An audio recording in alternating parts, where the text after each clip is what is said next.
എന്തൊക്കെ മാനസിക വിഷമം നമുക്കുണ്ടോ അതിനുള്ള പരിഹാരം ഈ വിശുദ്ധ ഖുർആനാണ്. നിങ്ങൾക്ക് ടെൻഷൻ ഉണ്ടോ, നിങ്ങൾക്ക് നല്ല സങ്കടം ഉണ്ടോ, സൂറത്തു ദുഹ എടുത്തോതി.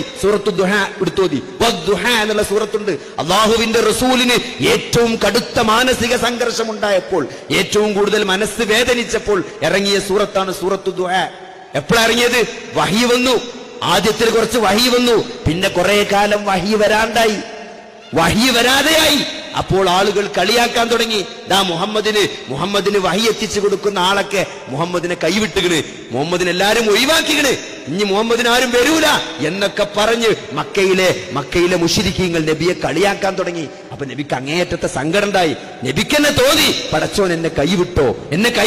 നിങ്ങൾ നോക്കി, ഗൾഫിൽ തകർന്നു, നിത്താക്കാത്ത് ബാധിച്ചു, നാട്ടിൽ വന്നു, പെണ്ണുങ്ങളെ 25-30 പവൻ കൊണ്ടേ വിറ്റു, എന്നിട്ട് ചെറിയൊരു ഏർപ്പാട് തുടങ്ങി, അതും പൊളിഞ്ഞിങ്ങനെ പെരി കുത്തിരിക്കാണ്. അപ്പൊ തോന്നുകയാണ്, പടച്ചോൻ എന്നെ കൈവിട്ടോ, പടച്ചോൻ ഇപ്പൊ പഴയ പോലെ എന്നോട് സ്നേഹല്ലേ, എന്നെ വെറുത്തോ.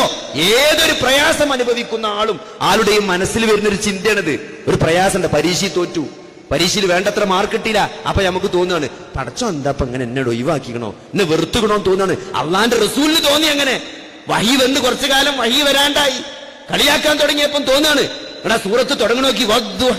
അള്ളാന്റെ റസൂലിന് അവതരിച്ച സൂറത്താണെങ്കിലും സങ്കടമുള്ള ആരതെടുത്ത് ഓതിയാലും അതിന്റെ അർത്ഥം ഇങ്ങനെ ആലോചിച്ചാല് ജീവിതത്തിൽ സന്തോഷം വരും. എന്തോ വദ്ദുഹ, ദുഹ സമയം എന്ന് പറഞ്ഞാൽ എന്താണ്?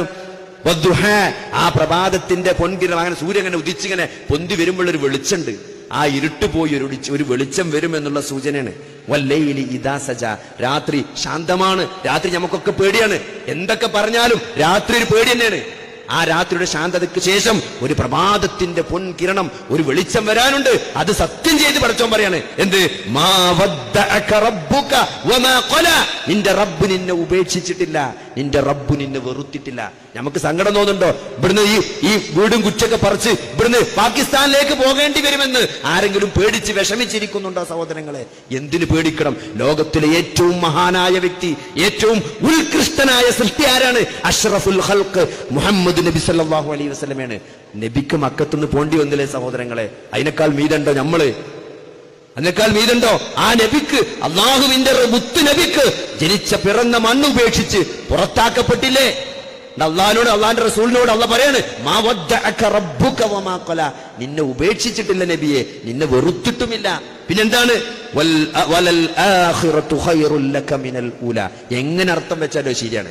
വലൽ ആഖിറത, ആഖിറത്താണ്, ഇനി വരാനുള്ളതാണ്, ഖൈറും ലക മിനൽ ഊല, വന്നു കഴിഞ്ഞതിനേക്കാൾ നിനക്കുത്തമം, ഇതുവരെ സംഭവിച്ചതിനേക്കാൾ നിനക്കുത്തമം ഇനി സംഭവിക്കാനുള്ളതാണ്, ഇനി വരാനുള്ളതാണ് എന്നർത്ഥം വെച്ചാലും, ഈ ദുന്യാവിനേക്കാൾ നല്ലത് ആഖിറമാണ് എന്നർത്ഥം വെച്ചാലും അത് സൂട്ടബിൾ ആണ്.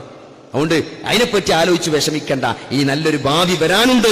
വലസൗഫ യുഅതീക റബ്ബുക ഫതർള, നിന്റെ റബ്ബ് നിനക്ക് നൽകും, അപ്പോൾ നിനക്ക് തൃപ്തിയാകും.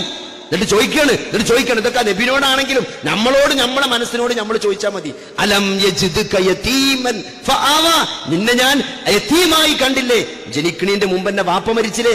നല്ലൊരു കാലത്തിൽ എത്തുന്നതിന്റെ മുമ്പ് എന്നെ ഉമ്മ മരിച്ചില്ലേ? അങ്ങനെ വാപ്പയും ഉമ്മയും ഇല്ലാതെ ജീവിച്ചിട്ടും ഒരു പ്രയാസവുമില്ലാതെ വല്ലിപ്പാന്റെയും എളാപ്പാന്റെയും മൂത്താപ്പാന്റെ ഇടയിൽ ഒരു പ്രയാസമില്ലാതെ നിന്നെ ഞാൻ വളർത്തിയില്ലേ? നിങ്ങൾ ആലോചിച്ച് നോക്കി, നമ്മളൊരു ഭൂതകാലം ആലോചിച്ച് നോക്കി, എന്തൊക്കെ പ്രയാസങ്ങൾ നിറഞ്ഞ ജീവിതമാണ് നമ്മുടെ ഭൂതത്തിലുള്ളത്. എന്നാൽ ഇന്ന് എന്തൊരവസ്ഥയിലാണ് നമ്മളുടെ സഹോദരങ്ങളെ?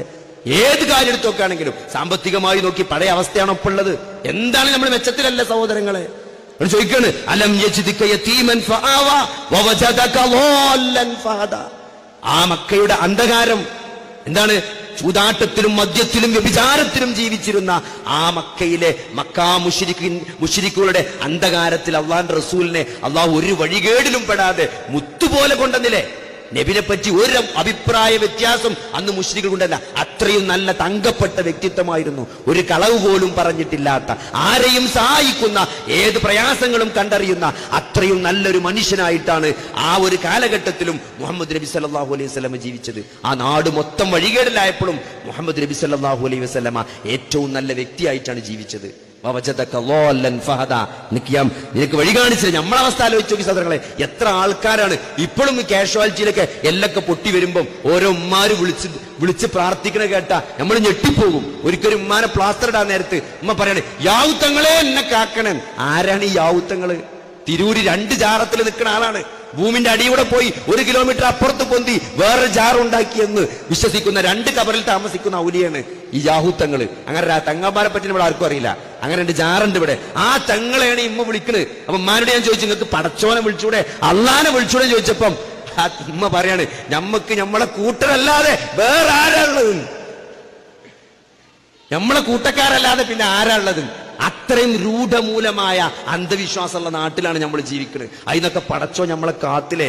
അള്ളാനെ മാത്രം വിളിക്കുന്ന, അള്ളാഹുവിനെ മാത്രം ആരാധിക്കുന്ന, അള്ളാഹുവിനെ മാത്രം വിളിച്ച് പ്രാർത്ഥിക്കുന്ന ആ തൗഹീദ് നമുക്ക് മനസ്സിലായില്ലേ? അള്ളാഹ് അത്രയും കാരുണ്യം നമ്മളോട് ചെയ്തില്ലേ? നിങ്ങളെ ഒരു വഴികേടിലായി കണ്ടിട്ട് അള്ളാഹ് നിങ്ങൾക്ക് ഹിദായത്ത് നൽകിയില്ലേ? നബിനോട് ചോദിച്ചാണ്. പക്ഷെ നമ്മളോടും സത്യം തന്നെയല്ലേ? നമ്മൾ നല്ലൊരു അവസ്ഥയിൽ മുമ്പത്തെക്കാൾ നല്ല ഹിദായത്തിന്റെ കാര്യം നോക്കുകയാണെങ്കിൽ നല്ലൊരു സദസ്സിൽ ഒത്തുകൂടി അള്ളാഹുവിനെയും അവന്റെ റസൂലിനെയും അവന്റെ ദീനിനെയും പറ്റി പറയുന്ന ഖുർആൻ ആയത്തുകൾ ഓതുന്ന ഒരു സദസ്സിൽ വന്നിരിക്ക് കേൾക്കാനുള്ള ഒരു തൗഫീഖ് അള്ളാഹു നൽകിയില്ലേ? ഇതൊക്കെ ചെറിയ കാര്യമാണോ? എന്നിട്ടോ എന്നിട്ട് പറയാണ്, ഈ ദരിദ്രനായ പുണ്യക്കാൻ സമ്പന്നത ധന്യത നൽകിയേ. നമ്മൾ അവസ്ഥ ആലോചിച്ച് നോക്കി. ഇവിടെ ഒരു കാലത്ത് മദ്രസക്കും സ്കൂൾക്കും ഇവിടെ ആൾക്കാർ പോയിരുന്നത് കഞ്ഞിവെള്ളം കുടിച്ചിട്ടും തേങ്ങന്റെ വെള്ളം കുടിച്ചിട്ടൊക്കെ സ്കൂളിൽ പോയ കാലുണ്ട് ഇവിടെ. അത്രയും പട്ടി ഉണ്ടായിരുന്നു. ഒരു സൈക്കിൾ കിട്ടിയിരുന്നെങ്കിൽ ഒരു സൈക്കിൾ ഓട്ടാമായിരുന്നു. സൈക്കിളൊക്കെ വാടകയ്ക്ക് എടുത്തിട്ട് ആ ചവിട്ടി പൂതി തീർത്തൊരു കാലം നമുക്കൊക്കെ ഉണ്ടായിരുന്നു. ഇന്ന് നമ്മളെ വീടിന്റെ മുമ്പിൽ മോട്ടോർ ബൈക്കും സ്കൂട്ടറും മാരുതിയും ഇനോവ വരെ നിൽക്കാണ്. ഏതെടുത്ത് പോകണമെന്നാണ് നമ്മൾക്കറിയാത്തത്. ആ ഒരു കാലഘട്ടത്തിൽ നമ്മൾ എത്തിയില്ലേ? തിന്നാൻ കിട്ടാതെ ചക്കന്റെ ചുള തിന്നിരുന്ന ഒരു കാലഘട്ടം, ചക്കച്ചുള പോലും കിട്ടാണ്ട് ചക്കന്റെ ചൗരി തിന്നിരുന്ന ഒരു കാലം ഉണ്ടായിരുന്നു നമ്മുടെ കേരളത്തിൽ. അത്രയും ദാരിദ്ര്യം ഉണ്ടായിരുന്ന ഒരു അവസ്ഥ ഉണ്ടായിരുന്നു. ഏട്ടന്റെ പുസ്തകം എടുത്തിട്ട് തലമുറകളായി 3-4 ആൾക്കാരൊക്കെയാണ് ഒരു പുസ്തകം സ്കൂളിൽ പഠിച്ചിന്. പുതിയ പുസ്തകം എന്നുള്ള സ്വപ്നം തന്നെയല്ല. നമുക്ക് 3 ഏട്ടന്മാരുണ്ടെങ്കിൽ ഓന്റെ ബുക്കേ നമുക്ക് കിട്ടുള്ളൂ. നമുക്കൊരു ബുക്ക് പുതിയ കിട്ടാനുള്ള വകുപ്പില്ലേ ഇവിടെ? ഇന്ന് ഓരോ കുട്ടികൾക്കും പുതിയ ബുക്കാണ്. പുസ്തകത്തിൽ തന്നെ എഴുതപ്പോ യൂസ് ചെയ്ത പുസ്തകം പിന്നെ യൂസ് ചെയ്യാൻ പറ്റൂല. അത്രയും സമ്പന്നത എന്ന് വന്നില്ലേ? എങ്ങനെയാണ് നിങ്ങൾ അള്ളാഹനെ വെറുക്കുക? അള്ളാഹു ഒന്നും തന്നിട്ടില്ല നിങ്ങൾ എങ്ങനെ പറയും? നിങ്ങളെ ദരിദ്രനായി, നിന്നെ ഞാൻ ദരിദ്രനായി കണ്ടപ്പോൾ നിനക്ക് സമ്പന്നത നൽകിയില്ലേ എന്ന് അള്ളാഹ് ചോദിക്കാണ്. അത് അള്ളാഹ് നബിനോട് മാത്രമല്ല നമ്മളോടും കൂടിയാണ് ആ ചോദിക്കുന്നത്. അത് ശരിയല്ലേ? പിന്നെ എങ്ങനെ അള്ളാഹനെ നിങ്ങൾക്ക് വെറുക്കാൻ കഴിയും? ഒരു പ്രയാസം വരുമ്പോഴത്തിന് അള്ളാഹുവിനെ പറ്റി എങ്ങനെ ഒരു മോശമായ ചിന്ത ഉണ്ടാണ്? പാടില്ല. എന്നിട്ട് അള്ളാഹ് പറയാണ്, ഇനി കുറച്ച് ബാധ്യതകളുണ്ട്. എന്താണ്? ഇങ്ങനെയൊക്കെ പടച്ചോങ്ങളോട് ചെയ്തില്ലേ, നിങ്ങൾ എന്ത് ചെയ്യണം? ഇപ്പോഴും ഇതേപോലെ കുറെ ആൾക്കാർ ഇവിടെ ജീവിക്കുന്നുണ്ട്. നമ്മൾ ഏതൊരവസ്ഥയിൽ കഴിഞ്ഞിരുന്നോ ആ ഒരു അവസ്ഥയിൽ ഇപ്പോഴും സമൂഹത്തിൽ കുറെ ആളുകൾ കഷ്ടപ്പെട്ട് ജീവിക്കുന്നുണ്ട്, യതീമായി ജീവിക്കുന്നുണ്ട്. സ്വന്തം പ്രയാസങ്ങൾ പറയാൻ ഒരു ഗ്രഹനാഥനില്ലാതെ കഷ്ടപ്പെടുന്ന യതീമുകളുണ്ട്. അവരെ നിങ്ങൾ ആട്ടിയകറ്റരുത്, അവരെ നീ അടിച്ചമർത്തരുത്. ചോദിക്കുന്നവനെ ആട്ടിയകറ്റരുത്. ഒന്നും കൊടുക്കാനില്ലെങ്കിലും ആസാമിൽ വെള്ളപ്പൊക്കണ്ടായി വന്നതാണ് എന്നൊരാൾ വന്ന് പറയുമ്പം അയാളെ CBI ചോദ്യം ചെയ്യണ പോലെ ചോദ്യം ചെയ്യാൻ ഞങ്ങൾ ആരും ഇവിടെ അന്ന് നിശ്ചയിച്ചിട്ടില്ല. ഓരോരുത്തരും ചോദ്യം ചെയ്യാ, എന്നാ വെള്ളപ്പൊക്കം ഉണ്ടായത്, എത്ര കാലായി, എത്ര ആൾക്കാർ മരിച്ചു, ചോദ്യം ചോദിക്കണേ കേട്ടാ വിചാരിക്കും 1 ലക്ഷത്തിന് ചെക്ക് എഴുതി കൊടുക്കുന്നു. എന്നിട്ട് ഒരു 10 റുപ്യ എടുത്തു കൊടുക്കും. കൊടുക്കാൻ താല്പര്യമില്ലെങ്കിൽ താല്പര്യമില്ല എന്ന് പറഞ്ഞാൽ മതി സഹോദരങ്ങളെ.